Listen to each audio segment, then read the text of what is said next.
Hi, welcome to the importance of counting and place value. My name is Teresa Foltin, and all of this information is based off the work of Dr. Joan A. Cotter.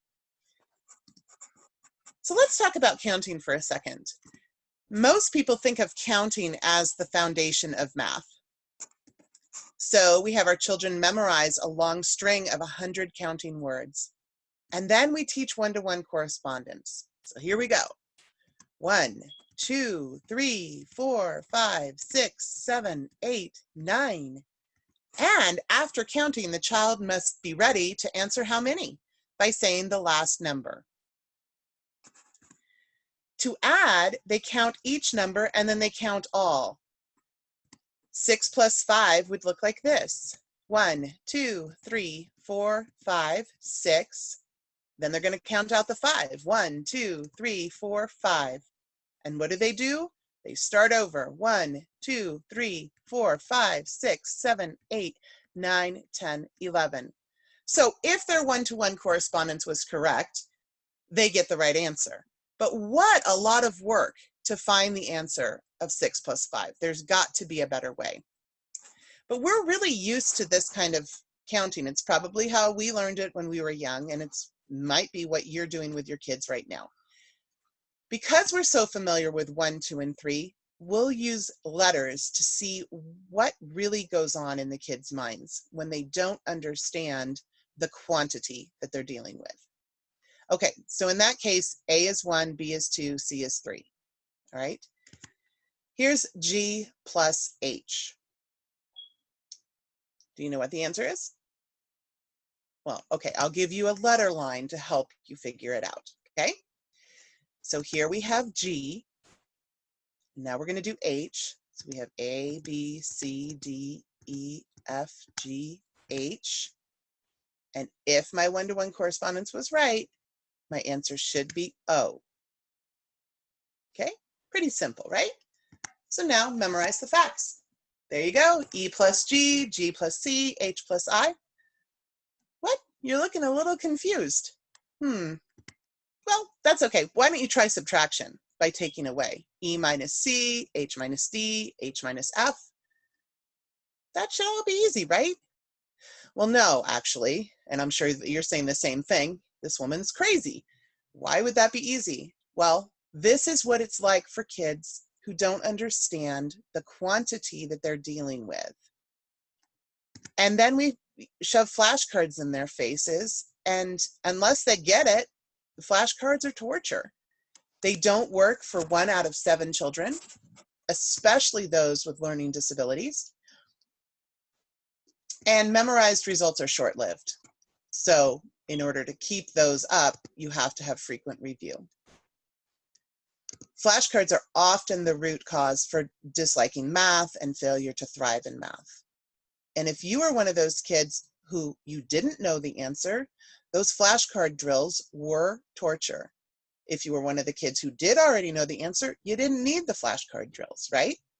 So what are we supposed to do? What would be the better way to teach kids math? Have you ever heard of the word subitizing? Subitizing is the quick recognition of a quantity without counting. So let me give you a demonstration. How many fingers do you see here? Did you say 3? That's right. Did you count them? I don't think so. How about now? 7, right? You didn't have to count those either. That is subitizing. And unlike counting, it allows a child to simultaneously see the whole picture and the individual parts. All right, so numbers 1 through 10 need to be grouped in 5s, and we can show that on an abacus, for example. I will enter 3.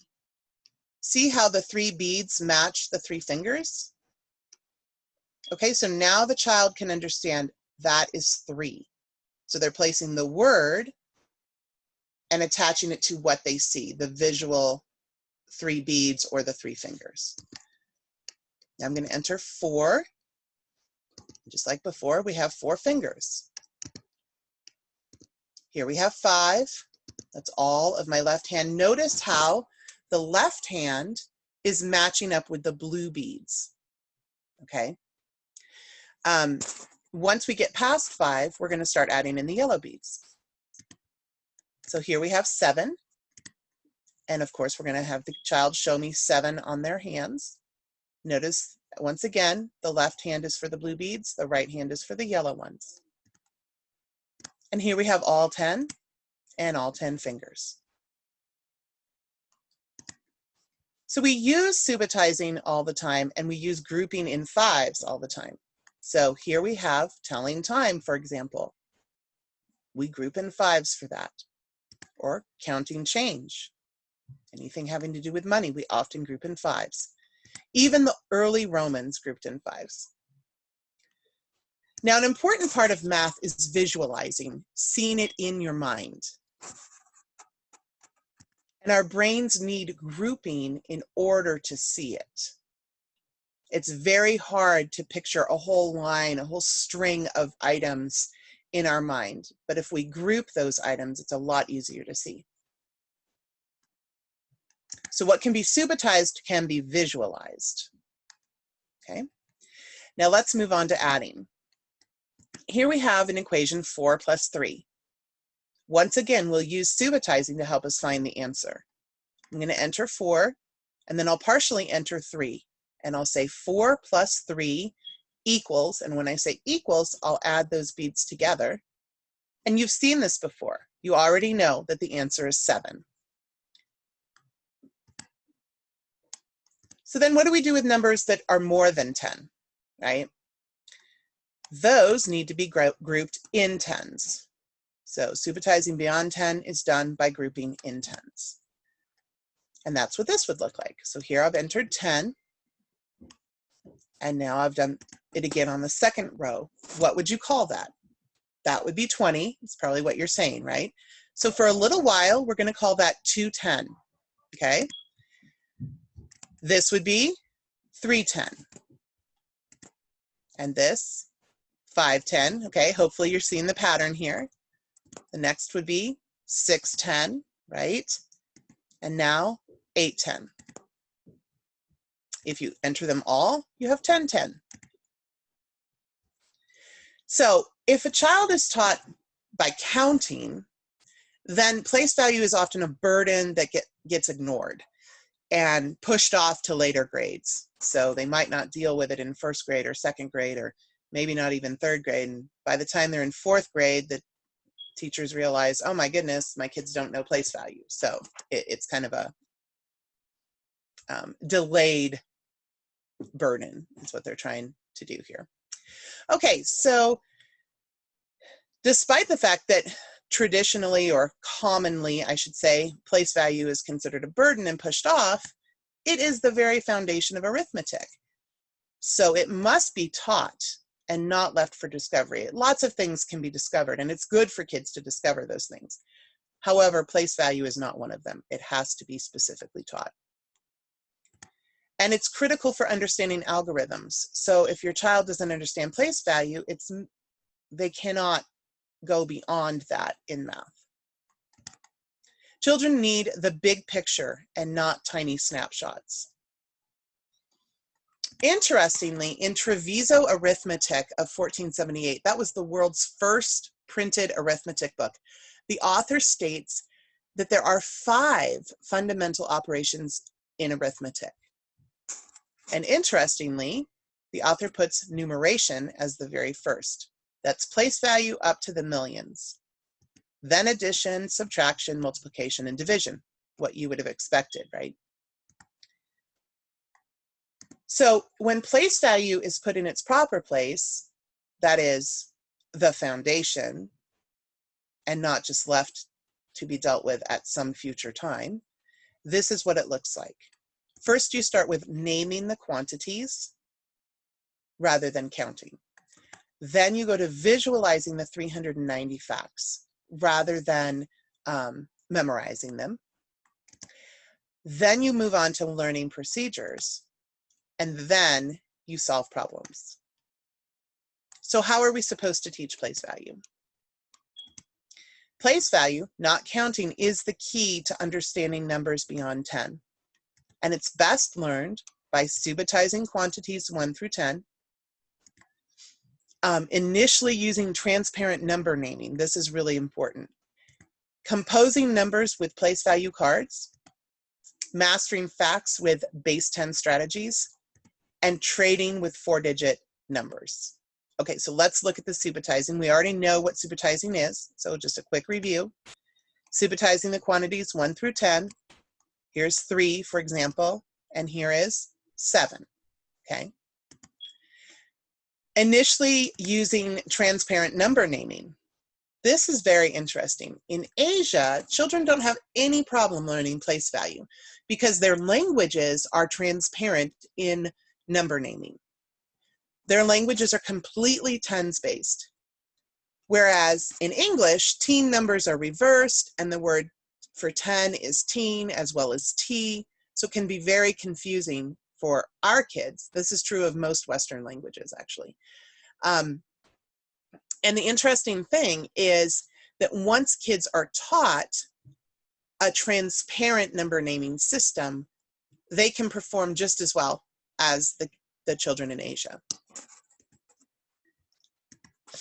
It's very confusing if they're not taught this base 10 method. All right, what does that look like? What does transparent number naming look like? So here's 11, that would be 10-1, 12 is 10-2, 13 is 10-3, 14 is 10-4, and so forth, all the way up to 9-10-9. So when you get to 137, for example, your child would say 100, 3-10, 7. This may seem very awkward for you right now.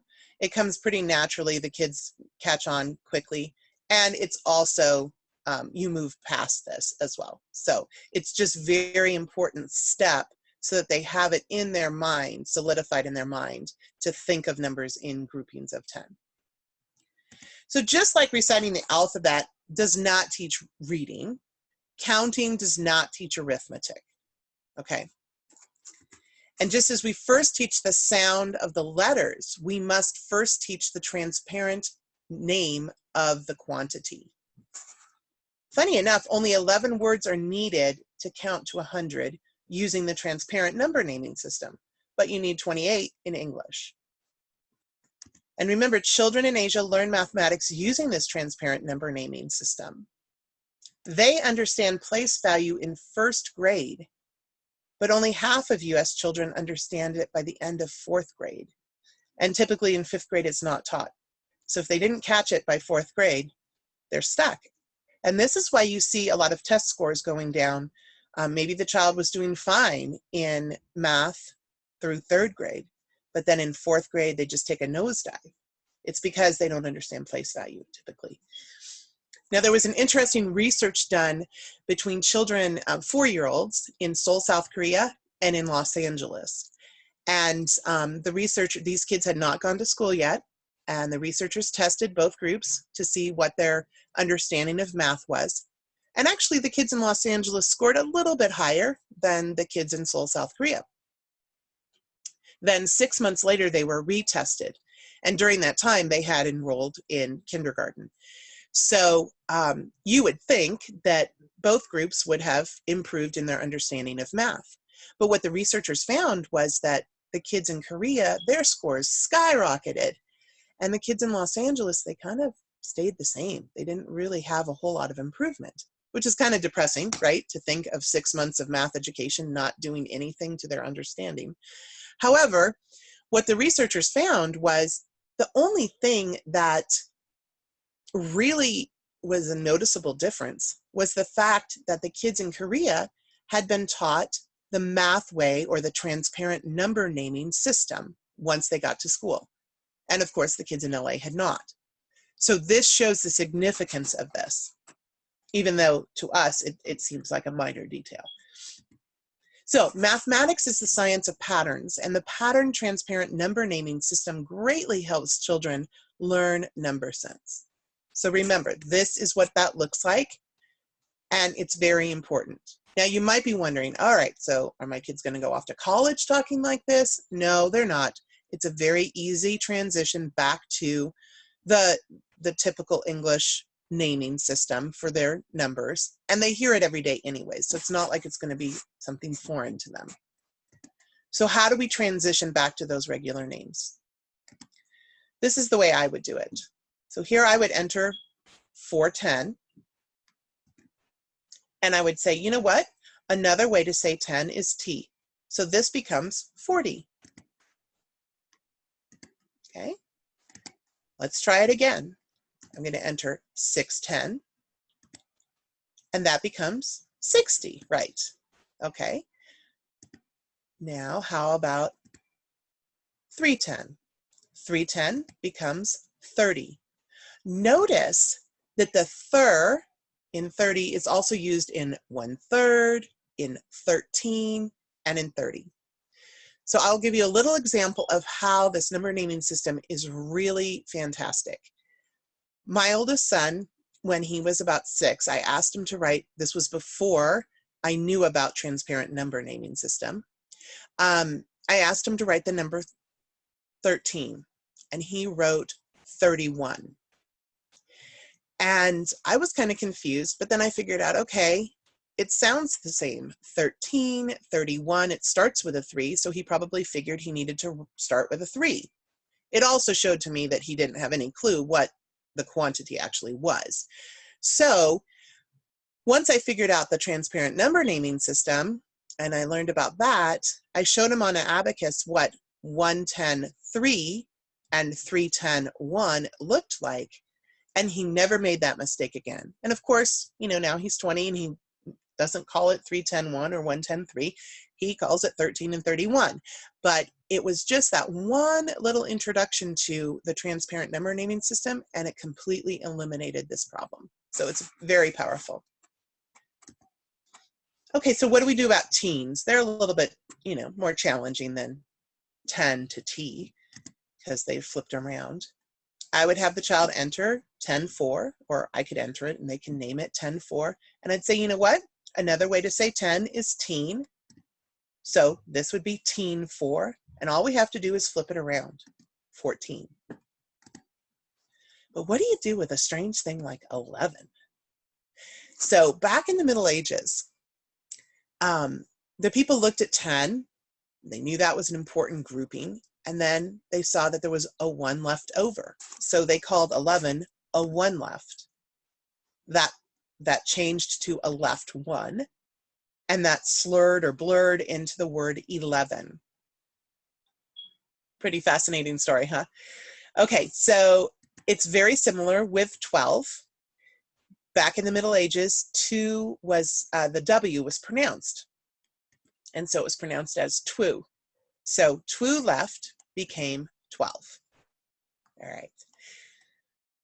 So once you've learned the transparent number naming system, we want to move on to composing numbers with place value cards.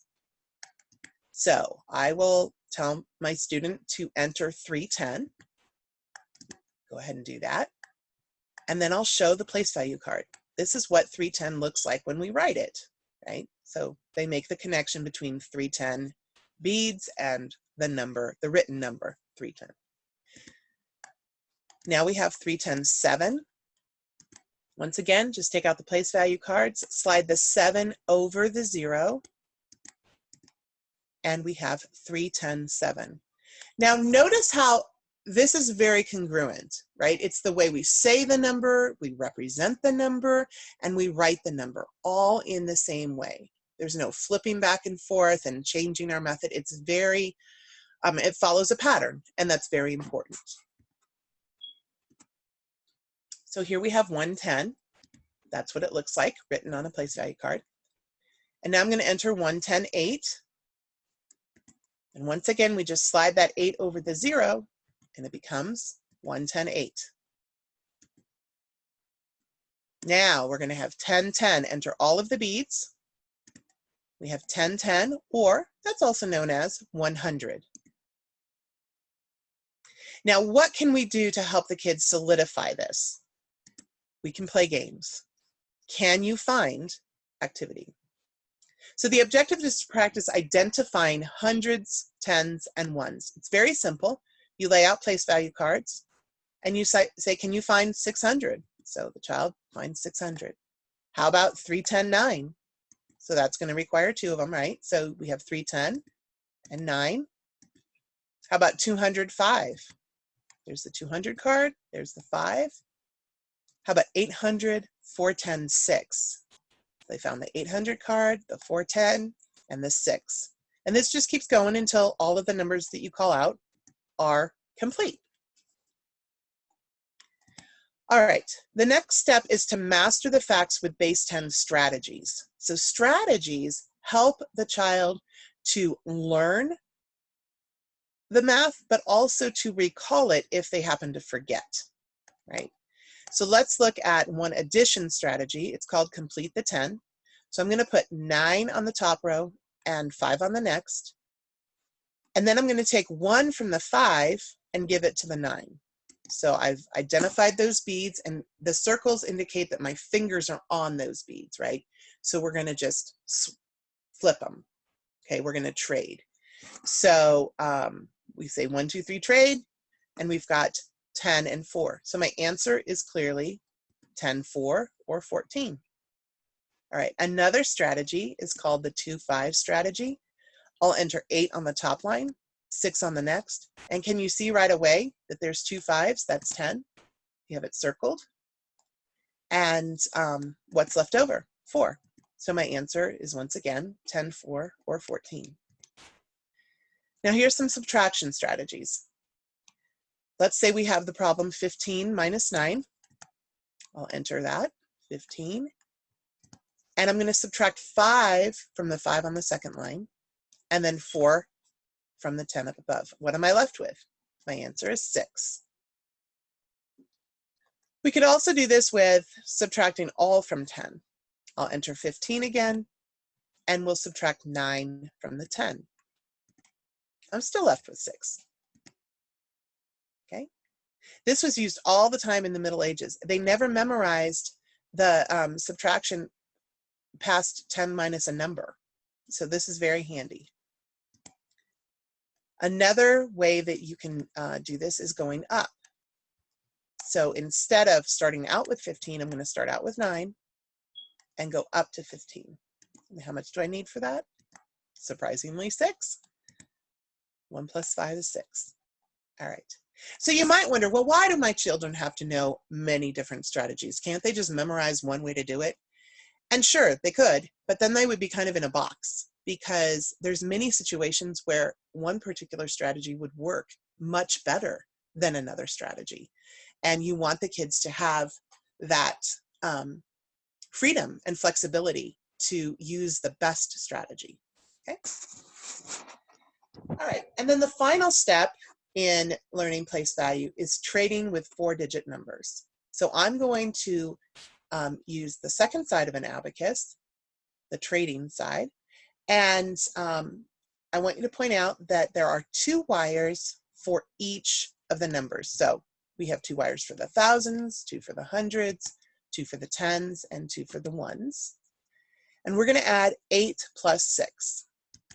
Okay, so we're entering 8 beads, and then we'll enter 6. I always pause partway before I push them all up so I can make sure, do I have 8? Do I have 6? Yes, I do. Okay. There we go. And we can see the answer right away, can't we? It's 10, 4. There you go. But there's too many in one column. So we're going to trade 10 ones for 1 10. Now, the reason why I know that I have more than 10 is I have all of the yellow beads. If you have all of one color, then you definitely have 10. And I'm going to leave behind a mirror image of those blue beads. So you see how there's 4 blue beads down at the bottom? I'm going to leave behind 4 blue beads at the top. So I'm going to trade 10 ones for 1 10. And I still have the same answer, 14 or 10, 4, but now they're in their proper column. Okay. We're going to, in order to enforce this and help the kids practice this work, we're going to play a game called bead trading. And the objective is to reach 1,000. So you add numbers on cards. You can just have a stack of cards, and they just keep adding numbers. So here we go. 7 is my first one, so I'm going to enter 7. Now I'm going to enter 6. Do I have to trade? Yes, I do. So I'm going to trade 10 ones for 1 10. And I keep going. I'm going to add 9. Trade again. There we go. Now we have 2 10 2. Then I'm going to add 3.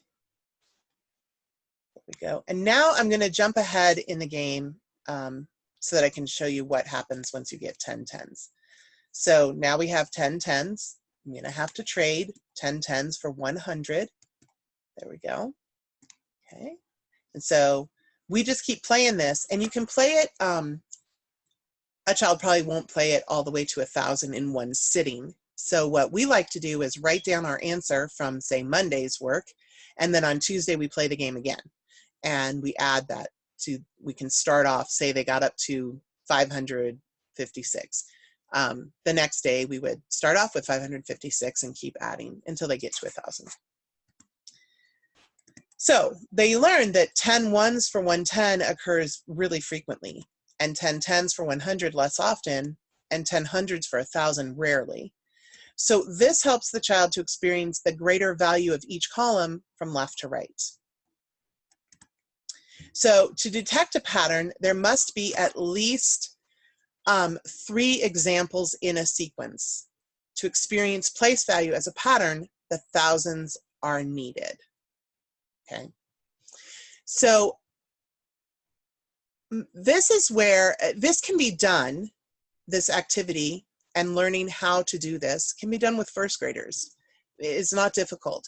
And this is where many math programs fail, because they don't allow the student to explore those higher numbers up through 1,000, right? So remember, you need at least 3 examples. That's why you need to include 1,000 in there. So if they're not exploring those larger numbers, it's much more intimidating and scary when they are older and then they first encounter those numbers. So if you wait until 3rd or 4th grade, and by then the children are confused and afraid of large numbers. But if you start off with first graders, it's not a big deal. It's just part of their life. Okay, what would this look like when we're adding 4-digit numbers? So first we're going to enter the numbers, the first number, 3,605, 10, 8, from left to right. So enter the 3, the 6, the 5, and the 8. And then I'm going to start by adding on the right, and we're going to write down the results after each step. That's really important, because once the children can do this on the abacus and write down each step, they're not going to need any more instruction. They can do this. All right, so I'm going to add 8, and I definitely need to trade. So I'm going to trade 10 ones for 110. And how many ones do I have? I have 6, so I write that down. And because I traded, I carry the 1. Okay. Now I'm going to add the 3 10s. I don't need to trade. I can just write down the total. I have 9. Now I'm going to add 7 hundreds. I definitely need to trade. So I'm going to write down what is left. How many hundreds do we have? We have 3. And because we traded, I'm going to carry the 1. Then I'm going to add thousands. Add the 2,000s and just total it up. I have 6. All right, so I've written the answer. So 6,396, or 9106. Okay, remember, place value, not counting, is the key to understanding numbers beyond 10. Okay, and when it's in its proper place, place value is one of the foundations of understanding. So we start off with naming quantities, visualizing the 390 facts, learning procedures, and solving problems. And in this way, place value is not a scary thing, it's not a difficult thing, it's actually a wondrous gift from God. And it allows us to use neat little packages for our numbers. It provides a pattern in numbers. And our brain looks for patterns naturally. So this is very helpful. Place value with transparent number naming helps the child work with numbers efficiently. Remember back when we were doing that one-to-one correspondence and we were counting out each of the tiles, and then we had to start over and count out all of them. That's not an efficient way to do math. But transparent number naming helps the child learn a very efficient method. I wanted to give you one other example of how this works. It works great with mental math. So if I gave you the problem 57 plus 46, right? Now, before learning this method of transparent number naming, I would have tried, okay, 57 plus 46, I've done it like I do it on paper. So 7 and 6 is 13, carry the 1. What were those tens? I would have completely forgotten them, right? But if I say 57 plus 40 is 97, plus 3 from the 6 is 100, the other 3 is 103. I got my answer. I didn't lose any of my numbers. It was very quick and efficient. Children who learn that they can group in 5s and 10s and that they can break those numbers apart, and children who learn the transparent number naming system really have great skills in mental math. So I'd encourage you to very much use that with your children. All right. In conclusion, if a child cannot learn the way we teach, maybe we should teach the way they learn. What an idea, huh?